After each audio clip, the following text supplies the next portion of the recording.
우리나라 음식 중에 정말 특이한 음식이 있어요. 보통의 음식은 디저트, 그러니까 아이스크림이나 셔벗 이런 거 외에는 차가운 음식이 외국에는 없습니다. 거의.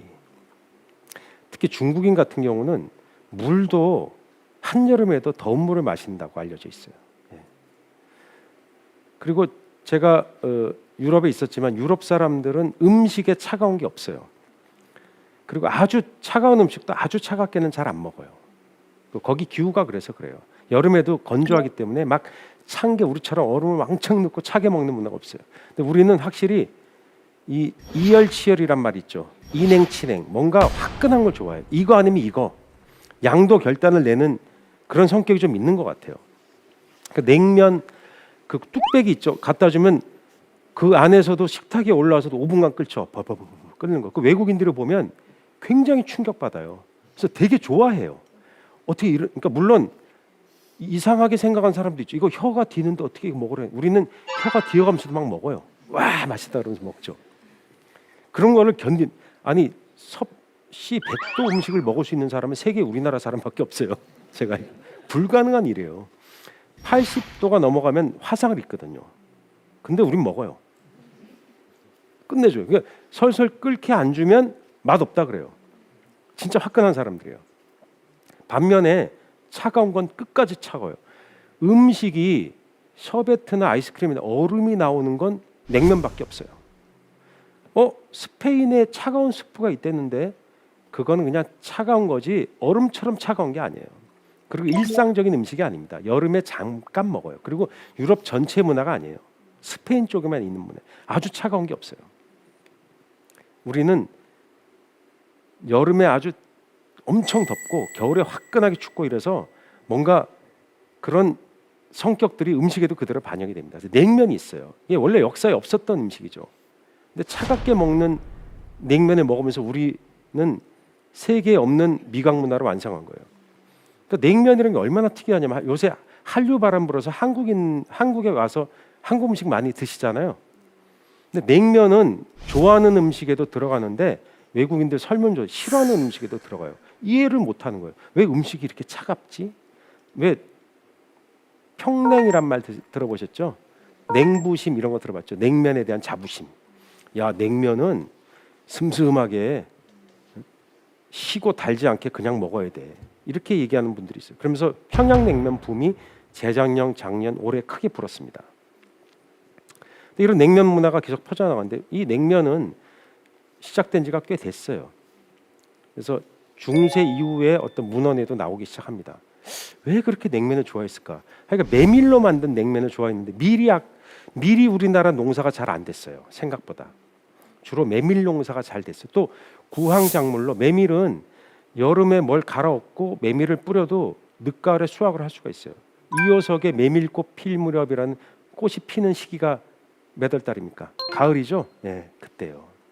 가을에 꽃이 피고 늦가을에 수확을 합니다. 그 정도로 메밀은 늦게 심어도 빨리 자라고 그래서 우리가 즐겨 먹는 국수의 재료였어요. 옛날에 국수 그러면 밀국수가 아니라 보통 메밀국수였을 확률이 높습니다. 근데 오른쪽에 있는 그림 볼게요. 이 그림은 당시에 풍속화가로 활동했던 분의 그림인데요. 냉면을 뽑는 방식이에요. 메밀은 밀가루처럼 쫄깃쫄깃하지 않아요. 그래서 반죽을 하도 이렇게 해서 썰어서 끓는 물에 넣어버리면 다 붙어버려요. 탄력이 없어서. 그래서 아주 단단하게 익반죽을 한 다음에 뜨거운 물로 반죽을 해서 저렇게 한 번에 슉 하고 내려야 돼요. 그래서 칼로 썰어서 잘 하지 않고 저렇게 압출식으로 사람의 체중을 실어서 내리게 됩니다. 그래야 그 냉면이 오로리 살아있게 돼요. 지금은 저 국수 기계가 똑같은 걸 써요. 다만 자동화돼 있을 뿐이에요. 전기의 힘으로 쭉 내립니다. 근데 저 때는 사람의 힘으로 매달려서 저렇게 하는 게 왜 매달려요? 체중을 완전하게 실기 위해서 저런 겁니다. 그 후에 이제 나무로 만들어서 이렇게 당기는 기계가 나왔다. 그다음에 쇠로 당기는 기계가 나왔다가 지금은 그것이 전기로 자동화되어 있습니다. 저 냉면을 너무너무 좋아했어요. 저 우측 장면 잘 볼까요? 저 앉아있는 여자가 어떤 분인 것 같아요? 제 생각에 월매 같아요. 월매. 무슨 말이냐면 기생집이 아닌가. 술집이에요. 그렇게 유추가 됩니다. 그리고 선주 후면이라 했어요. 상 위에 술병들이 나와 있죠. 다 먹은 술을 빼고 우리 전통 식사법이 뭐냐면 선주후면, 먼저 술을 마신 후에 면을 먹는다. 자, 이제 면을 갖고 오라고 해서 저 월매가 얘기하는 거죠. 이제 면을 대령하랍신다. 그러면 네 하고 면을 뽑는 장면입니다. 저기 얼마나 풍속화가 세밀하게 사실적으로 그려졌냐면 저 면을 휘젓는 왼쪽 아저씨 손 보세요. 이렇게 막 빨리 돌리는 것 같은 느낌이 있죠. 이미 면이 들어가면 끓는 물에 빨리 휘저어야 됩니다. 그냥 내버려 두면 붙어버려요. 그래서 저걸 찬물에 헹궈서 육수에 넣어서 먹게 됐어요. 그런데 옛날에는 얼음이 귀했잖아요. 어떤 얼음을 썼느냐? 대동강, 한강 이런 데 얼음을 잘라가지고 얼음을 잘라서 보관했어요. 처음에는. 여러분 그 서울에 동빙고동, 한강 쪽에 동빙고동, 서빙고동이라는 지명이 지금도 남아 있습니다. 그게 바로 얼음 보관 창고예요. 그걸 신라 시대 때도 있었습니다. 그래서 신라 유물에 그 석빙고가 지금도 있습니다. 그래서 얼음을 잘라서 보관하면 좀 녹지만 그래도 여름에 쓸 수 있었어요. 그 얼음의 주로 용도는 냉면을 만들기 위한 건 아니었고요. 여름에 생선이나 기타 고기 같은 거를 보존하는 아이스박스용. 얼음을 잘라서 나무 통 안에 넣고 재료를 보관하면 온도가 유지되죠. 지금도 쓰고 있어요. 우리나라는. 어디서 쓰죠? 주로? 포장마차 같은 데서, 냉장 시설이 부족한 데서 아이스박스를 쓰고 있습니다. 그래서 아주 역사가 오래된 거예요. 그래서 얼음을 잘라가지고 보관하고 있다가 이렇게 썼죠. 그러다가 제빙 기술이 발달하면서 얼음이 나왔는데 원래 냉면은 가을에 늦가을에 수확을 해서 겨울에 먹는 거죠. 그때 뭘로 먹어요? 동치미에다가 말아 먹었어요. 고기 국물이 있으면 좀 섞고. 그런데 그 후에 여름의 진미로 냉면이 크게 히트를 치게 됩니다. 근데 여름에는 동치미가 없잖아요. 지금은 만들 수 있어요. 근데 옛날에는 만들 수가 없었어요. 여름 되면 동치미가 다 상하죠. 그때 등장했던 것이 바로 저 왼쪽 그림의 일본산 조미료예요. 우리가 아는 그 조미료. 저때 한국에 수입을 해서 팔기 시작했어요. 그래서 저때 광고를 했던 겁니다.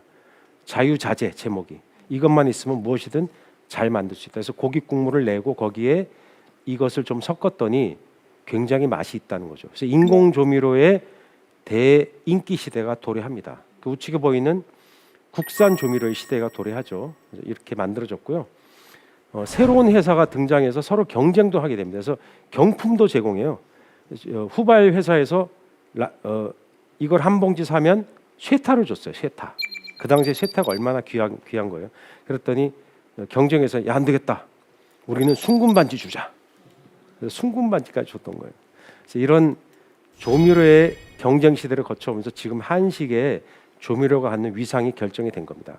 지금 한식에서 조미료 상당히 많이 써요.